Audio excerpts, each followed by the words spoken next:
Buenas noches, bienvenidos al banquillo, gracias por estar con nosotros. Vamos a hablar hoy de la realidad del país, de temas relacionados con la política, las relaciones internacionales, cómo está el área social de nuestra nación en momentos críticos, desde la óptica de un hombre que se dedica al análisis, a la crítica con sentido constructivo que tanto la requerimos en nuestro país, y siempre es un gusto hablar con uno de los hondureños que tiene talento para dirigirse, sarcástico muchas veces con sus escritos, y vamos a aprovechar para hablar de esos temas también.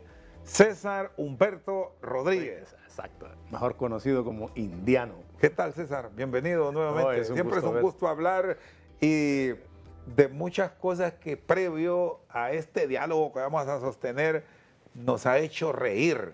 Es bueno reír, César, en medio de tanta incertidumbre, amargura que hay en el país. Sí. ¿Por qué es bueno reír? Es bueno reír porque, digamos, es una manera que tú tienes de defenderte de las ironías de la vida. Porque la vida constantemente te está amargando por todo lo que pasa. Pero si la gente logra reír, triunfa sobre esas amarguras. Entonces, es bien importante comenzar el programa con eso, con la posibilidad que tengamos de reírnos de lo que pasa, de nosotros mismos, de la televisión, de los políticos, de la vida.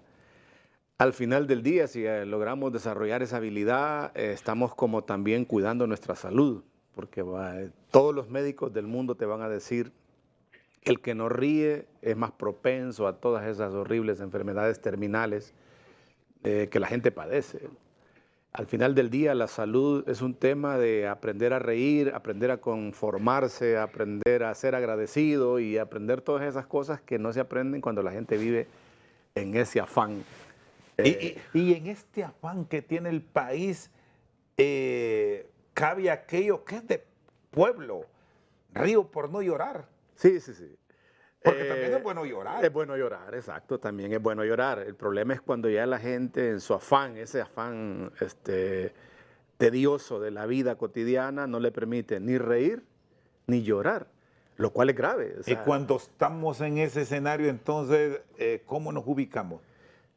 Te vuelves un robot programado para fingir, para reaccionar en la vida conforme a programaciones más psicológicas de la política o de lo mediático. Recuerda tú que hay bastante distracción y entretenimiento destinado a que la gente pierda su propia identidad humana. Entonces, la gente solamente puede consumir emociones ajenas y no cultiva sus propias emociones. Fíjate qué delicado es. Si la gente desde que se levanta, digamos a las 6 hasta las 10 de la noche que se acuesta, solamente puede vivir entretenido por otros, eso es grave. Y parte del entretenimiento, digamos, el que acapara más la atención es la política en el mundo entero. ¿Y cómo está la clase política nuestra ahora mismo, más allá de ver lo que está pasando en las grandes potencias, que ya vamos a ver eso más adelante? Pues estuvo muy bueno el último artículo. Sí, sí. ¿Cómo debemos enfocarlo? ¿Nos está llevando la clase política nuestra a esa neutralidad que ya ni reímos ni lloramos porque no sabemos qué es lo que está pasando muchas veces, por ocultamiento incluso de hechos que ahí están, que el buen comunicador se entera, pero que encontrar la fuente ahora está complicado? Sí, bueno, es un gobierno que por donde quiera que se le vea, es muy difícil tener una evaluación acertada, objetiva. Inclusive, aún siendo condescendiente, lo aplazarías, lo reprobarías, porque está actuando conforme aún están programados para unos conceptos ideológicos que los están llevando al fracaso. Y claro, al ir ellos al fracaso, hacen fracasar muchas cosas en el país. Pero la gente también tiene sus propios mecanismos de defensoría, de resistencia. Ellos actúan como si tuvieran la razón total y están actuando de forma aislada. Sus pésimas relaciones con la prensa, sus pésimas relaciones con la oposición, sus malas relaciones con el intelectual y con la academia, dan mucho que decir del aislamiento, de la forma, digamos, un poco troglodita en que están actuando todo este gabinete de políticos improvisados, porque la mayor parte de estos políticos no tienen experiencia política, digamos, no tienen colmillo, conocimiento, relación, sabiduría política. Es verdad que antiguamente nuestros políticos han sido lo que hemos aceptado que son, políticos eminentemente corruptos, capaces de conducir el país hacia ciertas agendas personalistas o partidistas, pero también es cierto que los partidos tradicionales tenían políticos de oficio. Los únicos dos políticos de oficio que hay ahora son la pareja presidencial, digamos. Que son... Y en este momento el político de oficio sí cabe en un acomodo de país. Sí, yo creo que son dos políticos que Honduras ya conoce bien. La familia presidencial, específicamente la pareja presidencial, son políticos viejos. Del viejo bipartidismo son el resultado y la cosecha del viejo bipartidismo. Conocen las artimañas, las triquiñuelas, los mecanismos, las mecánicas de cómo se hace política desde los años 80. Esta es una familia de políticos viejos. Es decir, son personajes con los cuales se puede hablar. Sí, debería poderse, deberían ser capaces de tener un diálogo sano para ellos, sano, mutuamente sano. ¿O el entorno los absorbe? No, los absorbió una agenda ideológica, que esa agenda ideológica no calza con la idiosincrasia de esta familia, porque esta agenda ideológica es una agenda de izquierdas que ellos se las han metido a la familia como una camisa de fuerza y que no encaja con Honduras tampoco, porque Honduras no ha sido una nación eminentemente de izquierdas, revolucionaria ni insurgente. Honduras ha sido una plataforma de negociación para esos asuntos. Por ejemplo, en todo el papel que tuvo Honduras en todo el fenómeno de la Guerra Fría fue como un centro de negociación de hacia dónde iban a ir las políticas tratando de mantenerse neutrales. Pero Honduras no fue nunca una nación revolucionaria en el sentido que la quiere plantear Mel Zelaya y su familia. Creo que fue cuando el gobierno de Ascona, sí, que más se tuvo este planteamiento de ahora, César. Lo más cercano con el tema de Esquipula II y todos estos convenios de paz para la región. Pero sus programas eran más de reconciliación y de conciliación que una agenda de agresión, digamos, porque estas ideologías del siglo XXI, cuyas fuentes ideológicas y políticas son el Foro de Sao Paulo y ahora el Grupo de Puebla, son ideologías confrontativas con unos componentes y condimentos morales que a la sociedad hondureña no le agradan. Entonces ellos tienen ese compromiso moral, ético, ideológico y político que los ha llevado a ellos a problemas. Tienen problemas ahora con la sociedad hondureña, tienen problemas con la prensa, tienen problemas con la empresa privada, tienen problemas con los campesinos, tienen problemas con todo el mundo, tienen problemas con los vecinos, porque al adoptar de forma férrea, fanática, toda esta, podemos decir, todo este plan maquiavélico de traer todos los valores de la ideología de género, por ejemplo, de la ideología de confrontación al capitalismo, de la otra ideología de confrontación al imperio, y todo eso te trae malas relaciones con el mundo, malas relaciones con la sociedad, y un gobierno evidentemente desordenado como es el que estamos viviendo ahora, porque él atrajo a su gabinete personas sin capacidad.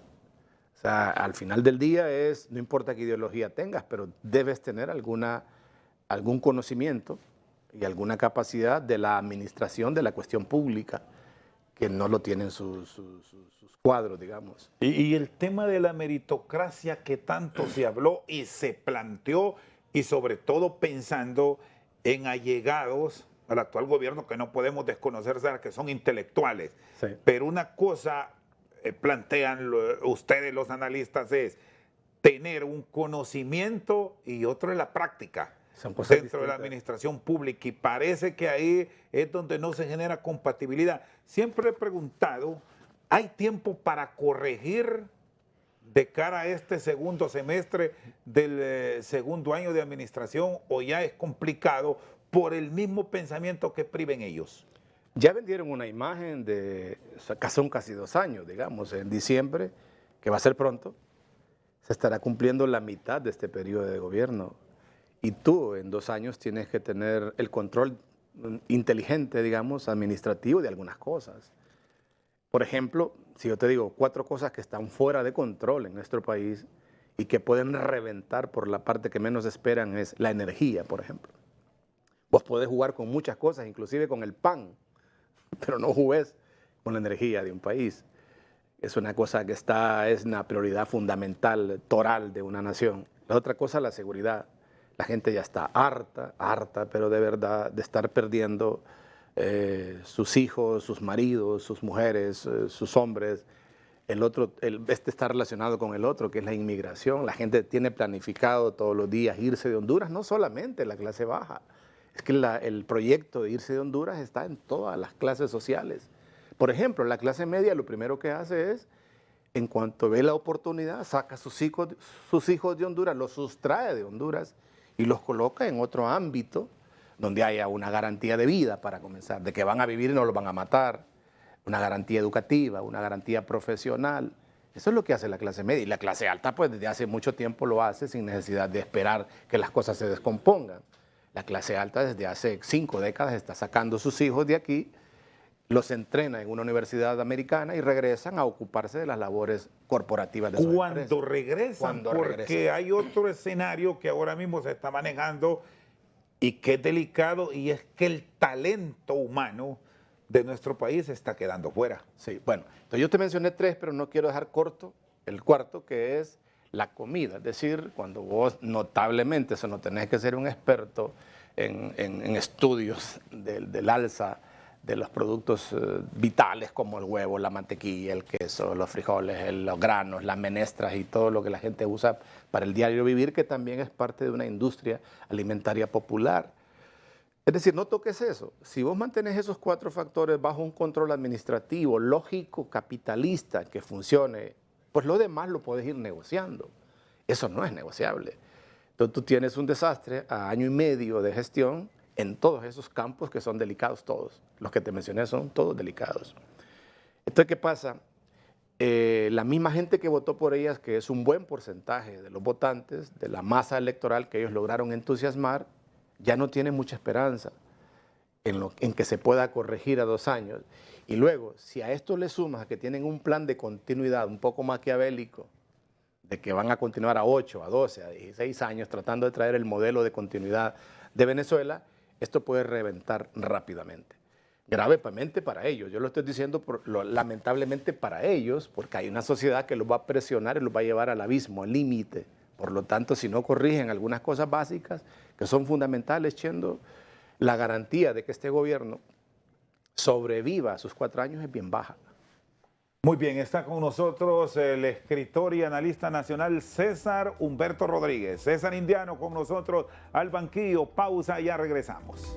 Un político que se sube al escenario describiendo al pobre como aquel señor que tenía un cumbo y un machete y que no sabe nada de la vida y que es oprimido, y está trayendo conceptos sentimentales del siglo XX que no funcionan hoy. Por eso el liberalismo está en vías de extinción, porque no habla de capital, no habla de trabajo, no habla de oportunidades, no cuestiona el populismo del actual gobierno, no cuestiona el socialismo, que el socialismo es un fracaso en todas partes del mundo.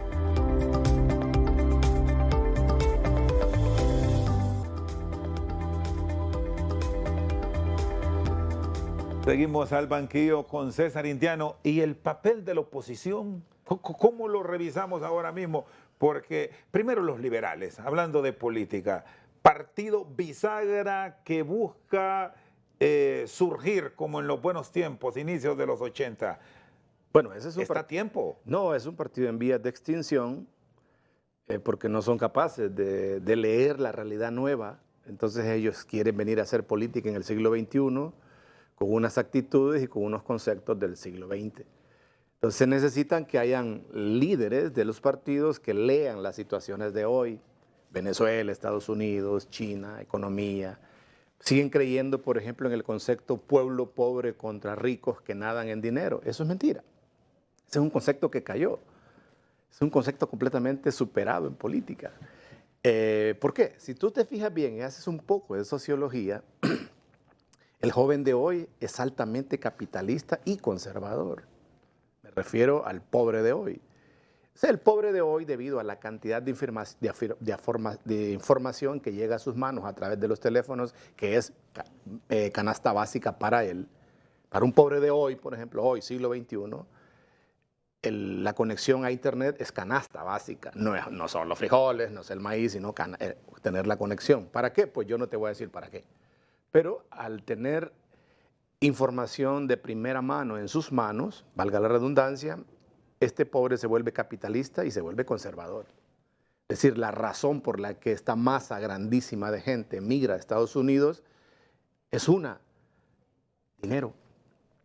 Quieren dinero, quieren trabajo. Vio la nación de las grandes oportunidades justamente en sus manos, por lo que le llega. Exactamente. El cuento que oyen todos los días es que allá el dinero fluye, se paga mejor, se vive mejor, la vida es diferente y lo que ganan aquí en 2 meses lo ganan en una semana si se fajan la vida. Van por dinero. Y Estados Unidos pues está puesto en el mundo como el lugar donde el dinero fluye a una rapidez tremenda, fluye a la velocidad del tren bala.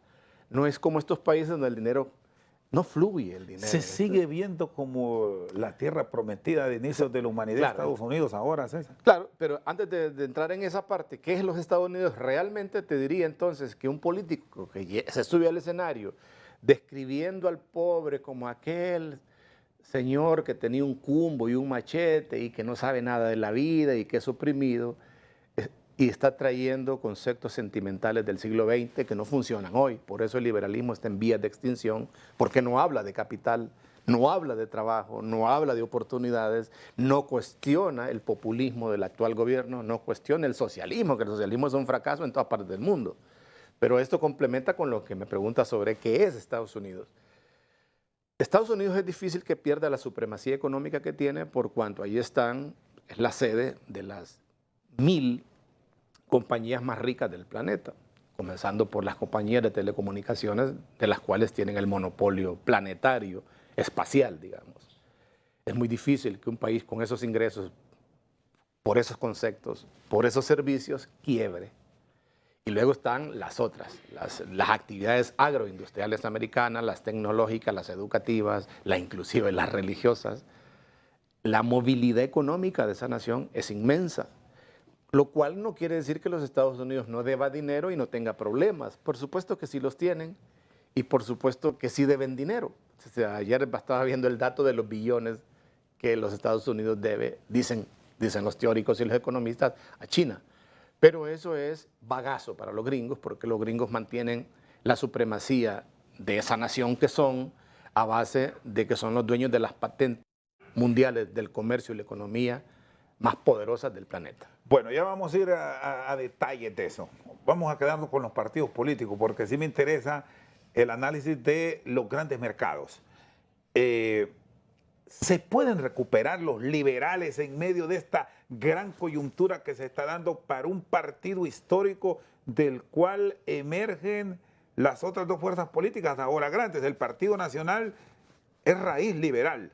Sí. Y el Partido Libertad y Refundación, bueno, ese es apéndice directa del Partido Liberal. Sí, bueno, como nunca había habido una izquierda que ganara y oficialmente gobernara, a los partidos tradicionales solo les queda la opción de crear una fusión nueva de partidos de derechas, pero trayendo a la política los conceptos de la derecha recta. No la derecha torcida, porque así como existe una izquierda torcida, perversa y maligna, también existe una izquierda educada, podríamos decir, que no es tan maligna, sino que es un poco ordenada. Lo mismo la derecha existe una derecha perversa y maligna, casi rozando con conceptos fascistas, y hay una derecha ordenada, digamos, corporativa. No, lo radical no. Sí, lo radical en política solo funciona en ciertos momentos de desesperación, porque tampoco podemos nosotros subestimar las tesis radicales de la política. Vaya, por ejemplo, el fascismo en su tiempo fue muy exitoso con la gente. No fue exitoso con el rico, como lo plantean los ideólogos, fue exitoso con la gente. El modelo fascista que se implementó en Italia, en Alemania y en España, cautivó la mente de millones de personas. Y lo pusieron como una alternativa más potable, más inteligente que el comunismo en aquel momento. ¿Ves? Entonces eran en aquel momento de desesperación conceptual para las sociedades que no hallaban qué hacer. bueno, el fascismo está bien. Pero el fascismo cayó en demasías que ya todos conocemos, y esas demasías las llevaron a volverse casi unas doctrinas detestables para el mundo moderno. Para los estándares de hoy, hablar de fascismo, cuando se habla sentimentalmente de eso, es algo horrible. Pero si lo hablas de eso racionalmente, es una doctrina política. Entonces, en el mundo moderno lo que se estila, lo que yo creo que estoy viendo, según estoy leyendo los países, es políticos moderados e inteligentes que dejan de lado un poquito las ideologías y que se van a las cosas muy prácticas, lo que hablaste al comienzo. Tú puedes ser a nivel filosófico, de abstracción, muy teórico, muy abstracto, pero a nivel práctico tienes que tener algunas habilidades concretas, como administrar, por ejemplo, las aduanas, los recursos que provienen de la tributación y hacer el uso correcto de esa tributación. Y eso demuestra que tienes una capacidad técnica operativa importante. Hablaba César de un elemento fundamental de cara a futuro para la sobrevivencia de los partidos políticos, las alianzas, un tema que en nuestro país ya dio sus frutos Sí. con el partido en el gobierno, Libertad y Refundación. Sí, sí. La oposición ahora como tal es la ruta que le queda para sobrevivir al Partido Liberal, solo como está, no le ve futuro al Agüeño. No, digamos, solo los nacionales por sí solos, con los conceptos y su gente tradicional, no ganan un siguiente cotejo electoral. Lo mismo los liberales, que están en vías de extinción. La última vez llevaron apenas 300,000 votos a las urnas y la calidad de los políticos en el Partido Liberal es lamentable, es calamitosa. Tú escuchas a los voceros del partido y los oyes hablar prácticamente tonterías que no tienen nada que ver con la realidad de Honduras. Honduras es una sociedad tan compleja y tan bonita, tan interesante, que un político inteligente le puede sacar el máximo provecho, Chendo. Pero tenés que estudiarla un poco más, leerla un poco más, hablar con más gente, dejando de lado los discursos del resentimiento, del pobrismo.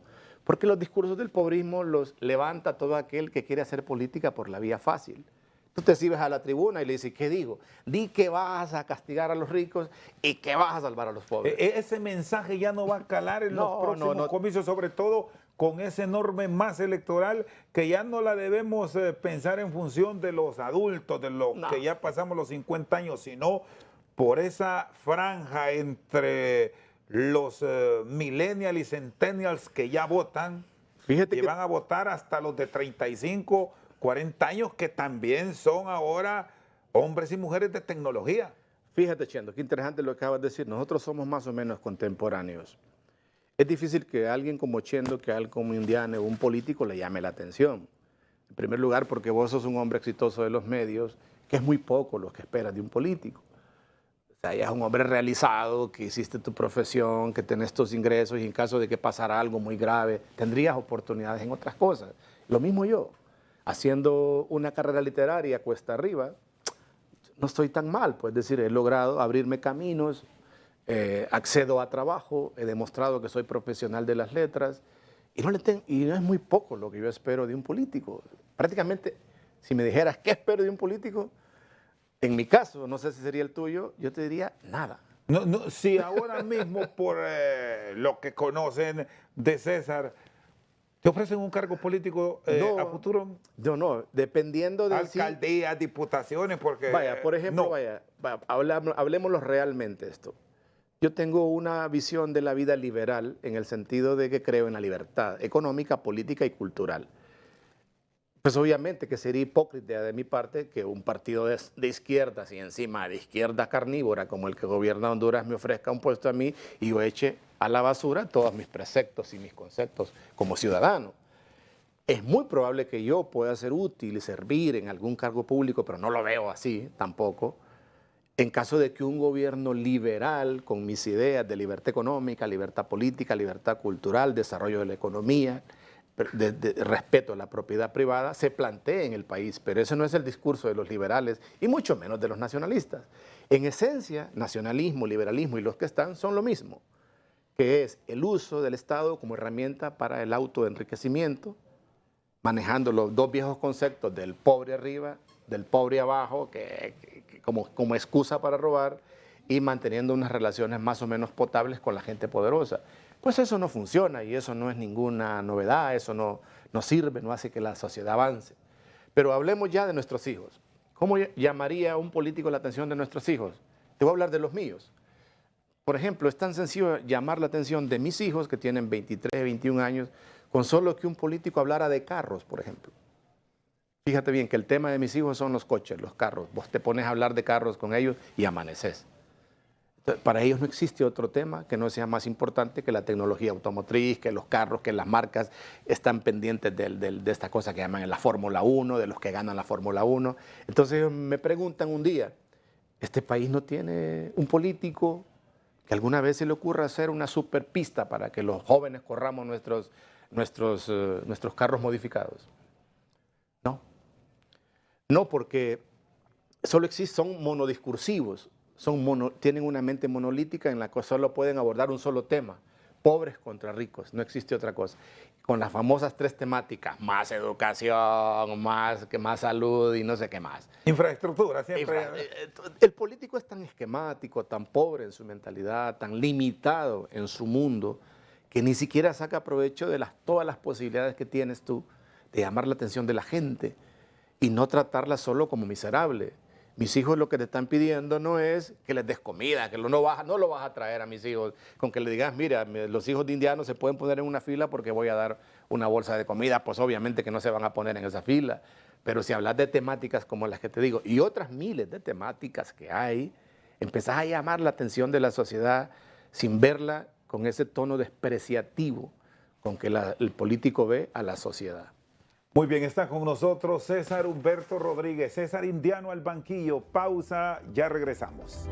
Bukele es un irruptor, es una disrupción radical de la política. Sí es un político tradicional en el sentido de que tiene pertenencia a la vieja izquierda, pero es una izquierda innovada. Porque Bukele es un partido, es un político de izquierdas, pero es un político de izquierdas, digamos, sin libreto.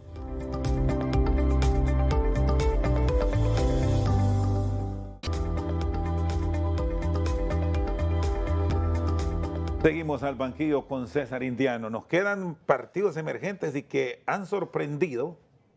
En el caso del Partido Salvador de Honduras, hay esperanza después de todo lo que ha vivido, ya un político que debemos incluir en la lista de los veteranos. ¿A quién? A Salvador. Sí, ya es un cohete quemado, digamos, ya se jugó todo lo que se podía jugar en política. Puede resurgir. ¿Recuerda, César, el tema que se habló tanto del expresidente Reina, que fue un político de prueba-error, digamos, y al final llegó? Bueno, puede ser el caso de Narralo, ya no le vio opción. Tratemos de ser justos con el caso. Es un hombre mediático que no tuvo que trabajar mucho para volverse popular en la política, ¿no? Ustedes bien lo saben porque es compañero de trabajo. Ya lleva 3 intentos, creo, 3 intentos, y al final tuvo que aliarse de forma casi desesperada con la proyección que encontró en el ambiente, que era Libre. Es un partido de izquierdas, izquierda radical. Y el Partido Salvador de Honduras no era un partido de izquierda radical, era un partido que jugaba con el centro, ¿no? Pero al aliarse con uno de izquierdas acaba siendo absorbido por las doctrinas de la izquierda, en las cuales él no calza en lo absoluto. Entonces ahí quemó, digamos, su última nave para acceder al poder, y no olvidemos que está en el poder ese partido. Nosotros los que no estamos en el poder somos sus opositores. Por ejemplo, Narrala no puede asumir ese rol de opositor. No, porque no lo es. Nosotros, los opositores, somos los que no tenemos poder ahora, los que no estamos dentro del poder público. Él está dentro del poder público, llegó al poder público a través de una alianza. Su comportamiento de opositor a su propio gobierno es errático, por lo mismo, porque estamos hablando de un político que cuando algo no le gusta según su propio interés, él entra en una dinámica muy errática y muy personalista de la política. Y eso le ha proyectado una imagen de un hombre poco confiable para todos los grupos de la política. El confiable Narrala de hace 10 años ya no existe más. Es decir, vista una eventual alianza hacia el futuro con los partidos tradicionales, Narrala no es un buen acomodo ahí, no calza. No calza porque es ilógico. Para comenzar, hay que sacar a Narrala del poder. Los opositores tenemos como misión, si es que vamos a hacer una oposición inteligente, hacer una agrupación de partidos nacionalistas con liberales, partidos conservadores y de derechas, para vencer al partido que está compuesto por el Partido Salvador de Honduras y Libre, que son los que están ahora. Es decir, hay una opción mucho más real con los partidos que históricamente consideramos emergentes. Pero a través de una alianza. Es una alianza inteligente, aunque sea provisional, que tiene como objetivo único deshacerse de esto, porque esto que está pasando ahora no gusta, no calza, no interesa, no emociona, no conmueve. Entonces hay una incomodidad nacional en el país. Aunque debemos decir también que del lado de Libertad y Refundación, como un partido que ya ganó un proceso electoral, buscarán también con políticos tradicionales que ahí están, alianzas, búsqueda de una continuidad. Ellos y es lógico. ellos están en su derecho de hacer todos sus movimientos en el ajedrez de la política para seguir con su plan de continuidad. Pero del otro lado está la dignidad política de los partidos y sus doctrinas, que yo no sé hasta dónde las pueden respetar, porque un nacionalista tiene una doctrina, aunque no la sepamos claramente cuál es, hay una doctrina detrás del nacionalismo. El nacionalismo es una idea de nación que es antigua, que gobernó y que fue dominante en Honduras durante mucho tiempo, lo mismo que los liberales. Y fueron los enemigos históricos. Hoy, por las circunstancias en que estamos, esa enemistad se tiene que acabar y crear una fusión, aunque sea provisional, cuyo objetivo sea quitar a los que están, quitar la izquierda. Esa fusión se podría llamar, yo no sé, un frente amplio para la democracia, yo qué sé, pero que tiene que estar constituido por partidos que tienen este signo, Aun que son y cuando liberales. El olfato político muestra mayor cercanía, o no sé si se puede pensar así, entre liberales y libres. ¿O Sí, no lo vi así? Sí, tienes razón, porque hay una ala del Partido Liberal acomodaticia a las ideas socialistas. Que incluso está en el gobierno. Inclusive el discurso del liberalismo social ya era muy usado en los años 90 por los líderes del partido, que miraban con buena simpatía el uso de los conceptos socialistas para traerlos al Estado, al gobierno, y manejar el gobierno y el Estado y la sociedad desde una perspectiva socialista, pero con un poco de liberalismo. Esa combinación, ese sancocho, en ninguna parte ha dado resultado. Porque las ideas liberales, fíjate que las ideas liberales son sencillas y prácticas. Cuando tú tienes una concepción liberal de la vida, eres una persona muy práctica, de poco hablar y de mucho hacer. Y pones en primer lugar, una idea que la voy a robar a un teórico que yo no quiero mucho, pero que es liberal, que se llama Soros, George Soros, un influyente activista mundial de la economía y de la política, George Soros, que tiene un pensamiento que es bueno que la gente lo repite y se lo aprenda. No importa si tienes razón o no, dice George Soros, sino cuánto dinero pierdes si no tienes razón y cuánto dinero ganas si tienes razón. Entonces, la discusión no es si yo te que venzo en un debate. Ese no es el objetivo, el fundamento de nuestro debate político, sino que como no tengas razón, perderás dinero, y como tengas razón, tienes que ganar, por lo tanto no la tienes. En otras palabras, el liberal, la persona que tiene pensamiento liberal de verdad, que ese no es Yanni, que ese no es Zelaya, que no es ninguno de los líderes que se hacen llamar liberales, es una persona que siempre pone en la agenda, en la mesa, el asunto del dinero, porque lo que hoy llaman en toda la prensa, en todos los periódicos, en todo el mundo, problemas sociales, no son problemas sociales, son problemas económicos. Todo lo que llaman problema social no existe. Vamos, César, en Honduras, o por lo menos el futuro cercano, pinta para tener una política similar a Guatemala, y hago énfasis en Guatemala porque aquí cada periodo de gobierno en esta nación vecina aparece un nuevo outsider. Un nuevo político y hasta un nuevo partido. Y es quizás uno de los ejemplos más interesantes a seguir por lo que está pasando en Honduras. No, porque digamos, Guatemala nunca tuvo...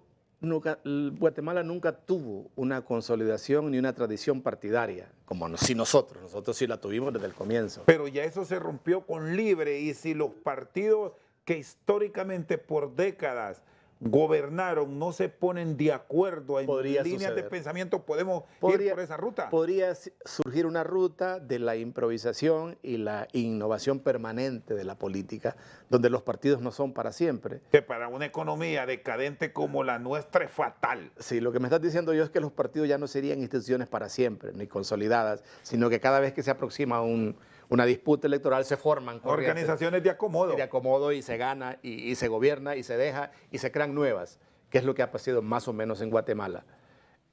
Podría darse ese escenario, y podría darse también el de Bukele, que Bukele es un irruptor, es una disrupción radical de la política. Sí es un político tradicional en el sentido de que tiene pertenencia a la vieja izquierda, pero es una izquierda innovada, porque Bukele es un político de izquierdas, pero es un político de izquierdas, digamos, sin libreto. Un tipo sagaz que sabe acomodar la coyuntura para tener contento a su pueblo. Y pragmático, exactamente. Juega con las coyunturas de un pequeño país que necesita resultados.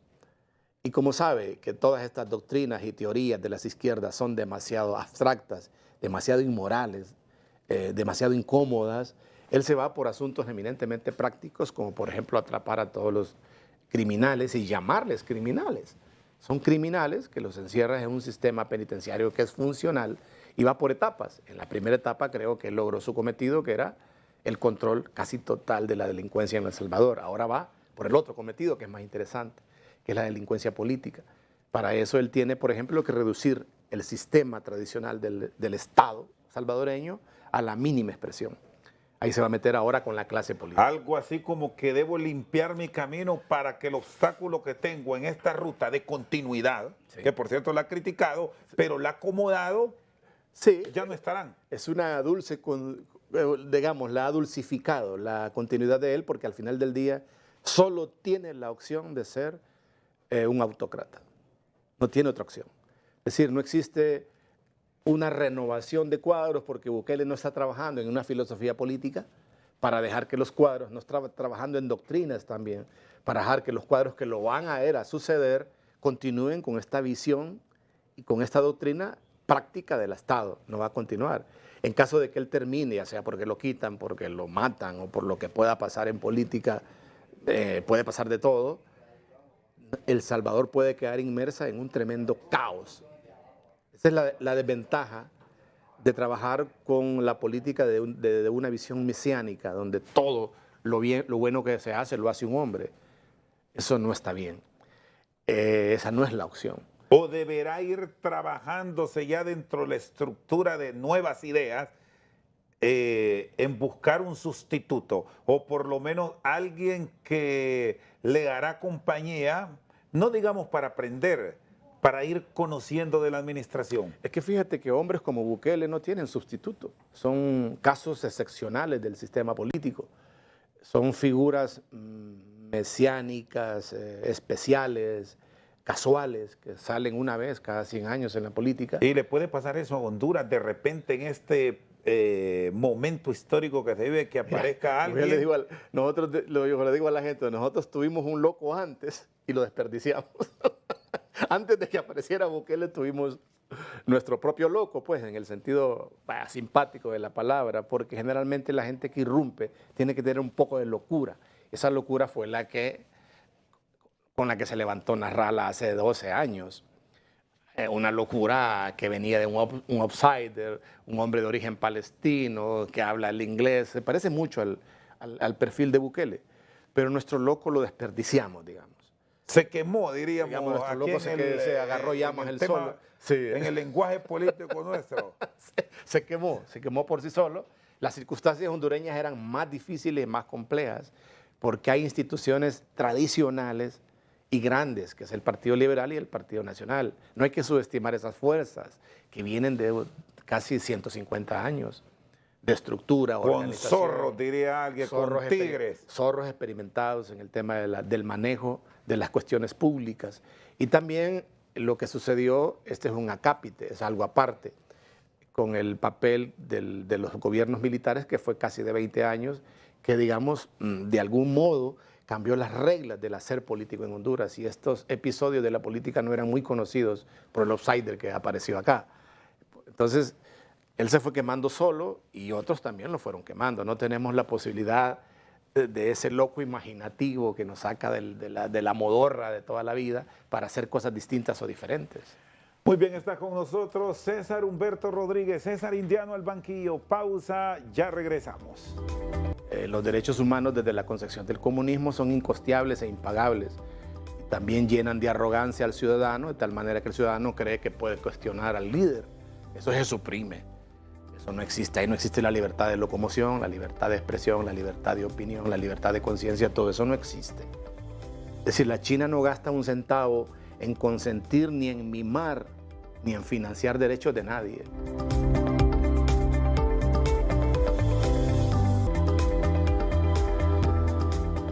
Bueno, seguimos al banquillo con César Indiano. Nos quedó el tema de las economías, lo que está pasando en el mundo, este acercamiento de Honduras con el gigante asiático, bueno o malo. ¿A qué está jugando China con América Latina frente a lo que ha representado Estados Unidos para toda la región? Bueno, China es un caso interesante, es el modelo sobreviviente del viejo comunismo. Podríamos decir que es la versión más inteligente que el antiguo modelo comunista de los soviéticos, que quebró y murió en pobreza. Este no. En el nuevo intento del siglo XXI, el modelo comunista chino no va a apostar a la pobreza, sino que va a apostar a la riqueza. Entonces el imperio se plantea dominar el mundo a través del dinero. Otra vez el dinero. Si eres político y no hablas de dinero, no estás hablando. Al final es capitalismo puro. Al final es, las naciones ocupan dinero, necesitan el comercio, necesitan la tecnología, transferencia de capital, necesitan banca, necesitan el BRICS. Bueno, nosotros lo suministramos, pero eso sí, no se metan con nuestro modelo político interno. Eso no lo toquen porque eso es sagrado para nosotros. Los chinos dicen, miren, la China es una China comunista. Nuestras relaciones institucionales, legales, jurídicas, políticas, doctrinarias son de un partido único. Eso no se toca. Eso quiere decir que nosotros estamos blindados contra toda esta vasallaje inmoral que viene de Occidente. Prohibido Muchas cosas en China. En China no prohibido opinar de lo que ocurre internamente, que sí lo permite, por ejemplo, Estados Unidos. No, claro. En China, por ejemplo, son prohibidas 1000 cosas que sí son permitidas en las decadentes democracias occidentales. Y se ha trasladado una imagen al mundo, debemos decir hábil, que es de un estudio profundo, que no es justamente eso, pero el que conoce sabe que China es restrictivo. No, claro, no China es un partido cerrado, comunista, de partido único, donde, por ejemplo, hay 1000 cosas que son prohibidas. Por ejemplo, ahí no existen los derechos humanos. Los derechos humanos desde la concepción del comunismo son incosteables e impagables. Y también llenan de arrogancia al ciudadano, de tal manera que el ciudadano cree que puede cuestionar al líder. Eso se suprime. Eso no existe. Ahí no existe la libertad de locomoción, la libertad de expresión, la libertad de opinión, la libertad de conciencia. Todo eso no existe.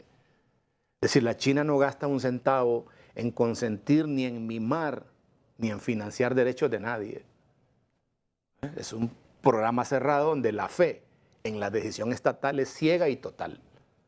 De tal manera que tenés 1.400 millones de chinos fielmente comprometidos con el sistema de pensamiento del Partido Comunista. Y eso no lo puedes cuestionar al interior, lo puedes cuestionar desde afuera, pero no importa porque no hay manera de penetrar la prensa china, la intelectualidad china, la cultura china desde afuera. Es algo demasiado inmenso.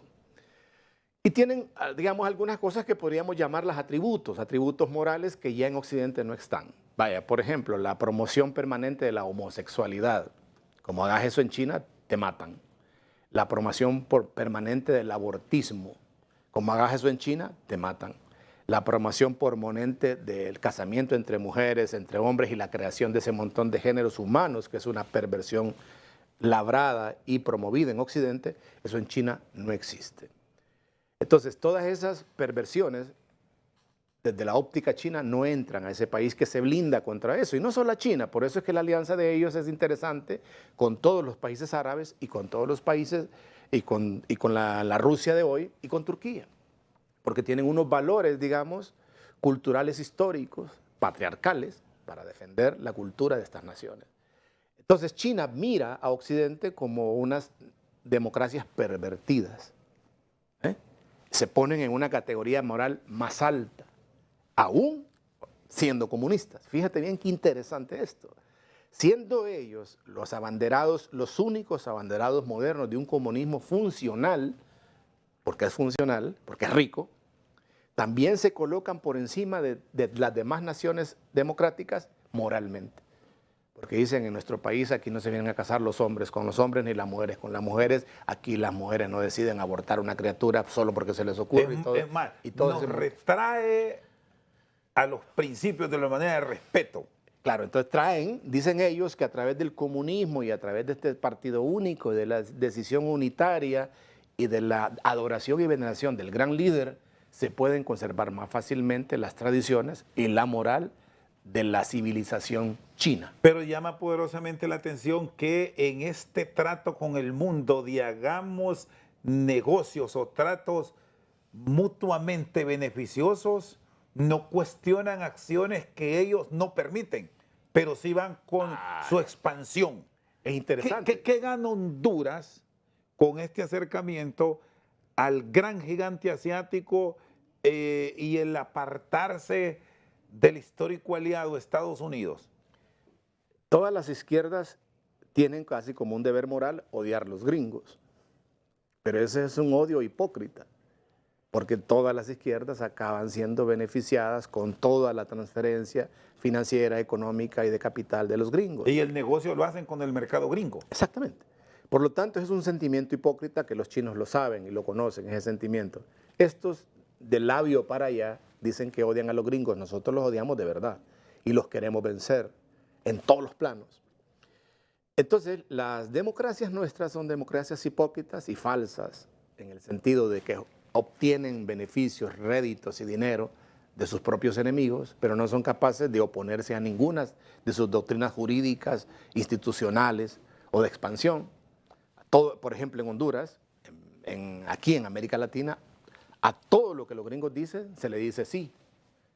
No hay un solo funcionario, no hay un solo líder, ni del mundo político, ni del mundo cultural o científico que le pueda decir no a algo, porque está en juego el dinero, está en juego la relación comercial y la protección y la transferencia de dinero. Aun y cuando muchas naciones de Occidente ya hayan dado la mano a Xi Jinping.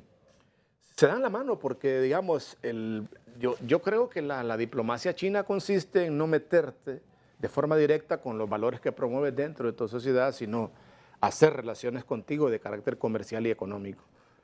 Como si les das oportunidad de opinar sobre lo que opinan de ti a nivel de cultura, lo hacen, pero prefieren no hacerlo. El chino maneja una discreción, lo mismo que el coreano, lo mismo que el japonés, que por ejemplo Japón es un imperio económico tecnológico silencioso. Si tú te fijas bien, el nivel de conflictividad política de los japoneses no existe. Pero eso no quiere decir que no tengan políticos y que no tengan líderes y que no tengan una cultura. Pero, por ejemplo, Japón no se considera un imperio depravado como sí se considera los Estados Unidos, que es el imperio más depravado de la Tierra en este momento. Sin ambos, esa depravación se paga ¿cómo? Con dinero. Los Estados Unidos logra que las demás naciones estén con ellos en sus concepciones morales y éticas a través del dinero. Los gringos no, los chinos no, los japoneses tampoco.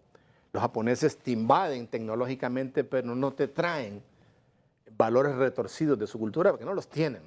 Podríamos decir que los japoneses no tienen en su cultura valores retorcidos, como con los que está jugando en la agenda pervertida de los gringos, los canadienses y los europeos, que son naciones teóricamente democráticas, pero que son perversas en su conducta cotidiana y no existe el respeto, la moral. En Occidente en este momento no existe familia, no existe hijo, no existe niño, no existe abuelo, no existe respeto, no existe amor, no existe moral, no existe familia, No existe nada de todo eso. Todo eso fue abominado por ellos. Y entonces eso es lo que defienden los otros imperios que se presentan ante el mundo como morales. César, gracias por el tiempo. Siempre en el sur, siempre en Choluteca. Siempre cholutequeando. ¿Cómo está el problema de la energía, las altas temperaturas? Acostumbrándome a eso poco a poco, sí. Bueno, gracias César, siempre un gusto hablar. Igualmente. César Humberto Rodríguez, César Indiano con nosotros esta noche al banquillo. Por su sintonía, muchas gracias.